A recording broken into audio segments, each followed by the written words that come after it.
अच्छा नहीं बच्चों, आज हमने पढ़ना है टाइप्स ऑफ कॉस्ट। हमने क्यू में भी पढ़ा था, अब हम दोबारा पढ़ते हैं। कॉस्ट बच्चों दो तरह की होती है प्राइमरीली, फिक्स कॉस्ट और वेरिएबल कॉस्ट। वो कॉस्ट जो प्रोडक्शन के बढ़ने या कम होने से चेंज ना हो उसको क्या कहते हैं? Fix cost. और वो कॉस्ट जो प्रोडक्शन के बढ़ने से बढ़ जाए और प्रोडक्शन के कम होने से कम हो जाए उसको क्या कहते हैं? Variable cost. फिक्स कॉस्ट, देखो फिक्स कॉस्ट ने कांस्टेंट रहना है, सही है। इसका मतलब है प्रोडक्शन अगर बढ़ जाएगी तो पर यूनिट कम हो जाएगी। सोचो,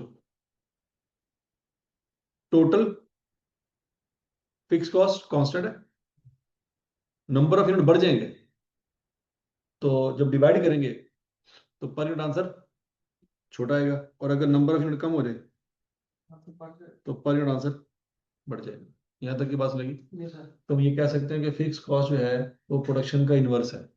प्रोडक्शन का इन्वर्स है कि प्रोडक्शन बढ़ जाएगी तो फिक्स कॉस्ट पर यूनिट कम हो जाएगी।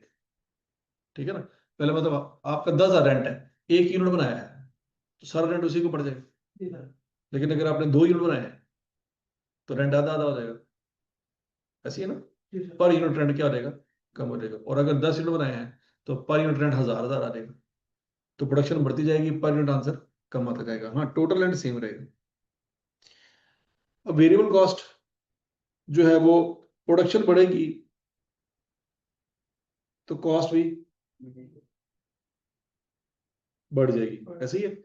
इसका मतलब है पर यूनिट कांस्टेंट रहेगी। पर यूनिट क्या रहेगी? कांस्टेंट रहेगी। समझ लगी बात में? तो इसका मतलब है अगर प्रोडक्शन कम होगी तो वेरिएबल कॉस्ट भी कम हो जाएगी, तो per unit once again constant रहेगी, वो कभी चेंज नहीं होगी। नहीं समझ रहे?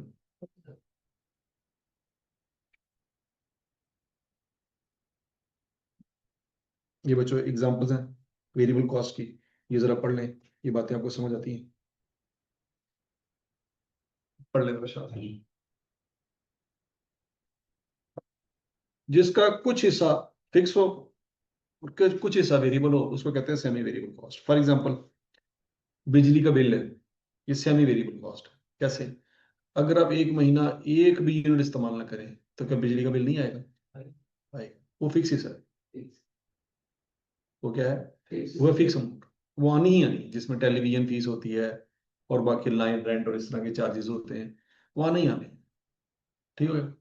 और अगर आप कुछ यूनिट इस्तेमाल करेंगे तो कॉस्ट बढ़ जाएगी, बिल ज्यादा आएगा। तो जो बिल आपको आया है उसमें भी फिक्स पोर्शन है। पॉइंट समझ आ रहा है कि नहीं आ रहा? तो ऐसी कॉस्ट जिसमें फिक्स पोर्शन भी हो और वेरिएबल पोर्शन भी हो उसको क्या कहते हैं? Semi variable cost. अच्छा, कॉस्ट बच्चों हमने ब्रेक इवन का टॉपिक पढ़ा था, कोई पता है? उसमें होता ही ये था, या तो कॉस्ट फिक्स होती थी या वेरिएबल होती थी। अगर आपको सवाल में फिक्स कॉस्ट दी गई है तो बहुत अच्छी बात है, वेरिएबल दी गई है तो बहुत अच्छी बात है। असल मसला आना है जब आपको सेमी वेरिएबल कॉस्ट दी जाए, ना वो फिक्स है ना वो वेरिएबल है, उस कॉस्ट को अलहदा करना हो। उसको आपको क्या करना होगा? अलहदा करना होगा। वेरिएबल पोर्शन अलहदा हो जाए ताकि उसको वेरिएबल कॉस्ट के खाते में डाल दें, और फिक्स पोर्शन अलहदा हो जाए ताकि उसको फिक्स कॉस्ट के खाते में डाल दें। तो बच्चों असल जो काम करने वाला है ना वो ये है कि सेमी वेरिएबल कॉस्ट के टुकड़े कैसे करें, इस कॉस्ट को अलहदा कैसे करें। पॉइंट समझ आ रहा है कि नहीं आ रहा? तो बच्चों असल हमारा पॉइंट ये है कि सेमी वेरिएबल कॉस्ट को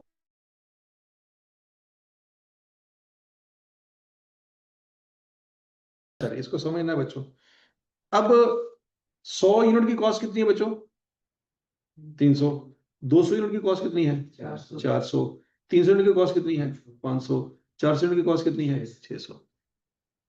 अब हाइलो मेथड कहता है कि हाईएस्ट वैल्यू पकड़ो और लोएस्ट वैल्यू पकड़ो, और यहां से भी हाईएस्ट वैल्यू पकड़ो और लोएस्ट वैल्यू पकड़ो, और इनका डिफरेंस ले लो। इनका क्या करो? 100 और 400 का मैं डिफरेंस लूंगा तो बच्चों 300 आएगा। इधर 600 300 का डिफरेंस लूँ तो वो क्या आ जाएगा? 300। तो बच्चों याद रखना, ये 300 यूनिट है और ये 300 कॉस्ट है इन 300 यूनिट की, और इस 300 में फिक्स कॉस्ट नहीं है, सिर्फ वेरिएबल कॉस्ट है। क्या ये बात हजम होती? नहीं हजम हुई? देखो ये 300 डिफरेंस है, ये 300 क्या है? इसका मतलब है इसके अंदर फिक्स कॉस्ट और वेरिएबल कॉस्ट होगी, और इसके अंदर भी तो फिक्स कॉस्ट और वेरिएबल कॉस्ट होगी। तो मैंने तो उन दोनों का डिफरेंस ले लिया ना, तो फिक्स कॉस्ट तो उधर ही रहेगी पीछे। एडिशनल जो कॉस्ट है वो 300 है ना, तो एडिशनल कॉस्ट वेरिएबल कॉस्ट हमेशा होती है, फिक्स कॉस्ट तो कभी बढ़ते ही नहीं है। नहीं बात लगी? अब ये जो 300 बचा के मेरे पास आया है, इसमें 1 रुपया भी फिक्स कॉस्ट का नहीं है, क्या ये बात समझ नहीं समझ आई? क्योंकि मैंने एक्स्ट्रा लिया ना, फिक्स कॉस्ट तो बढ़ती नहीं है। प्रोडक्शन 100 से 400 हो जाए तो क्या फिक्स कॉस्ट बढ़ेगी? फिक्स कॉस्ट तो नहीं बढ़ेगी। तो फिक्स कॉस्ट उसमें भी है, उसमें भी है, मैंने तो डिफरेंस लिया है, मैंने तो एडिशनल अमाउंट लिया है। एडिशनल अमाउंट में तो वेरिएबल कॉस्ट आती है, फिक्स कॉस्ट तो आती नहीं है। नहीं बात समझ? तो बच्चों अगर मैं इसको इस पे डिवाइड कर दूंगा तो मेरे पास पर यूनिट वेरिएबल कॉस्ट आ रही है। ये 300 यूनिट की कॉस्ट कितनी है? 300। अगर मैं डिवाइड कर दूं बच्चों तो आंसर क्या रहेगा? 1 पर यूनिट। और ये जो कॉस्ट आई है ये वेरिएबल कॉस्ट आई है। वेरिएबल कॉस्ट मैंने निकाल ली। कौन सी कॉस्ट निकाली मैंने? Variable cost. अब असल चीज तो ये है कि फिक्स कॉस्ट क्या है, फिक्स कॉस्ट कैसे निकालें? उसका आसान सा हल ये है, क्या केस ये टोटल कॉस्ट है और ये यूनिट्स है। अगर मैं टोटल कॉस्ट में से टोटल वेरिएबल कॉस्ट निकाल दूं तो पीछे जो बचेगा वो क्या होगा? सोचो। देखो टोटल कॉस्ट दो चीजों का मजमू है ना, क्या? फिक्स कॉस्ट प्लस, मेरे पास ये भी है और ये भी है, तो मैं क्या निकाल सकता हूँ? ये 300 क्या है और ये क्या है और ये क्या है? Per unit. इसका मतलब बच्चों टोटल कॉस्ट है मेरी 300, ऐसे ही। फिक्स कॉस्ट मुझे पता नहीं, वेरिएबल कॉस्ट है मेरी 1 रुपया, लेकिन ये तो पर यूनिट है ना, टोटल थोड़ी है। ये 1 रुपया क्या है? Per unit. तो मैंने यूनिट कितने बनाए हैं? 100। ये लूंगा ना यूनिट। तो बच्चों माइनस करके मेरे पास फिक्स कॉस्ट आ जाएगी, कितनी आएगी? 200। अच्छा आप कहते हैं सर आपने ये क्यों लिया, हाईएस्ट वैल्यू क्यों नहीं ली? हाईएस्ट वैल्यू ले लेते हैं बच्चों। टोटल कॉस्ट कितनी है? 600। फिक्स कॉस्ट नहीं पता, वेरिएबल कॉस्ट कितनी है? 1। लेकिन यूनिट फिर आप 400 लेंगे। दोबारा करके देख लो, आंसर क्या आएगा? 200 ही आएगा, क्योंकि फिक्स कॉस्ट दोनों में सेम है ना। फिर ऊपर वाली वैल्यू ले लें या नीचे वाली वैल्यू ले लें, आंसर क्या आएगा? सेम है। यहां तक की बात में लगी बच्चों? अगर मैं आपको ये डाटा दूं और आपसे कहूं कि मुझे इसी तरीके से वेरिएबल कॉस्ट और फिक्स कॉस्ट निकाल के दे सकते हैं? Yes sir. कॉस्ट क्या है, फिक्स कॉस्ट क्या है? Variable per unit 3.5। Per unit कितनी है जी? 3.5। 3.5, वेरी गुड। और फिक्स कॉस्ट? 20। फिक्स कॉस्ट कितनी है जी? 20। समझ लगी बात? Yes sir. अच्छा अब उसने एक और काम भी आपसे मांगा है। वो कहता है अगर आपने फर्ज करें अगले महीने में 7,000 यूनिट बनाने हों, कितने यूनिट बनाने हों, तो खर्चा कितना आएगा टोटल? निकाल सकते हैं? निकाल ले जरा। वेरिएबल कॉस्ट अभी कितनी आई है? 3.5। फिक्स कॉस्ट कितनी आई है? 20,000। और वो आपसे मांग रहा है टोटल कॉस्ट कितनी यूनिट की? 7,000 यूनिट की। निकाल लेगा।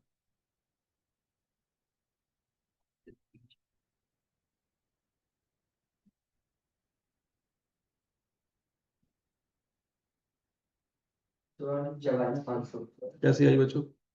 Total cost equal to fix cost plus variable cost. Fix cost कितनी है? 20,000। वेरिएबल कॉस्ट कितनी है? 3.5 इंटू 7,000, 44,500।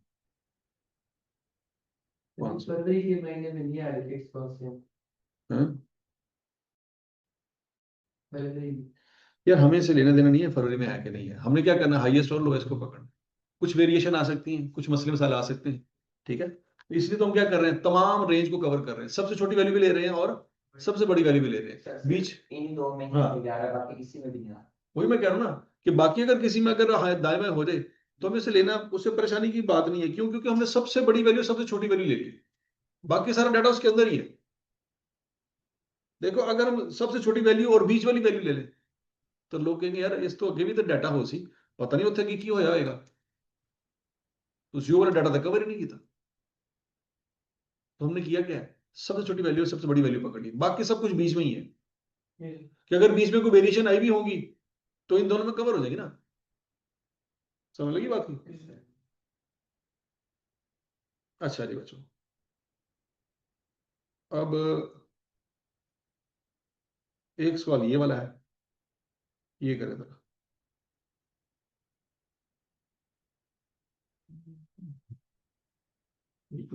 वो फास्ट है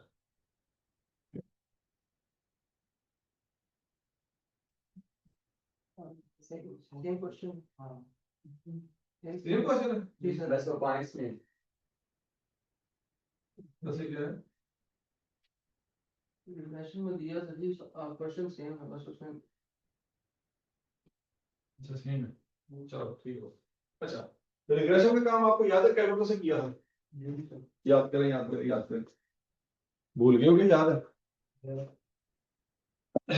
अगर बच्चों यही वो सवाल कहे कि रिग्रेशन से करें आपको याद है आपने कैलकुलेटर ऑन किया था फिर क्या किया याद करोगे इक्वेशन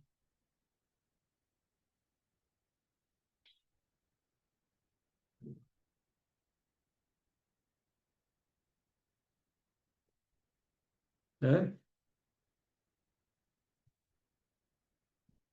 वो क्या किया था मोड में गए थे मेरा ख्याल है मोड उसके में बाद स्टैट स्टैट में गए थे फिर टू टू में गए थे याद है कुछ कुछ एक्स की जगह पुट करेंगे आउटपुट 5.8 फिर 7.7 फिर 8.2 फिर 6.1 फिर 6.5 फिर 7.5 ठीक है पुट कर लिया फिर 40.3 फिर 47.1 फिर 48.7 फिर 40.6 44.5 47.1 पुट कर दिया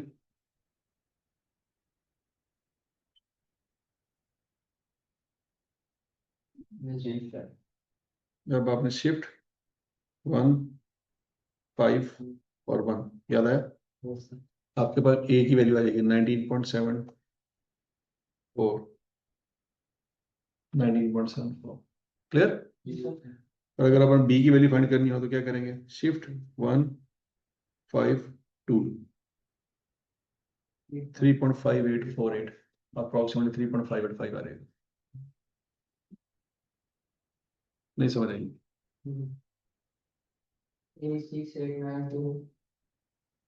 ए क्या है जी 689 और बी ठीक हो गया समझ आई बच्चों लो जी भी नमूना सवाल ये भी कर दें और टोटल कॉस्ट भी फाइंड करनी है 110 यूनिट्स की पहले और बी फाइंड करें फिर ये फाइंड करें ये कल ही नहीं मुकदी पे नेट इकट्ठा चलना है ਤੁਸੀਂ गलत पढ़े मेरा कसूर है अच्छा मैंने एक्सटेंशन ला दी अभी वो हो जाती है नेट चल जाता है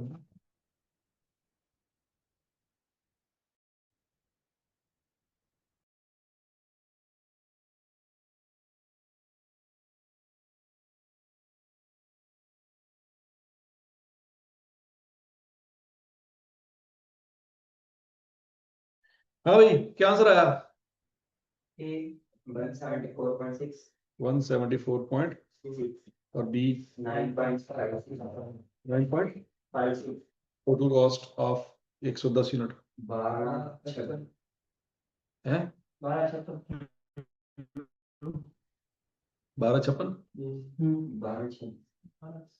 चलो ये हालात नहीं ना थे वो बाहर से होती है मैं करता ये हूँ बी आया 9.57 बाहर से ऐसी और ए क्या है 176 क्लोजिंग कर रहा हूँ कॉस्ट आती है 1229 पर वो पॉइंट्स का फर्क है हाँ ये पॉइंट का फर्क है 56 ते किथे 29 किथे 26 शायद 2 है कुछ भी नहीं जरूरत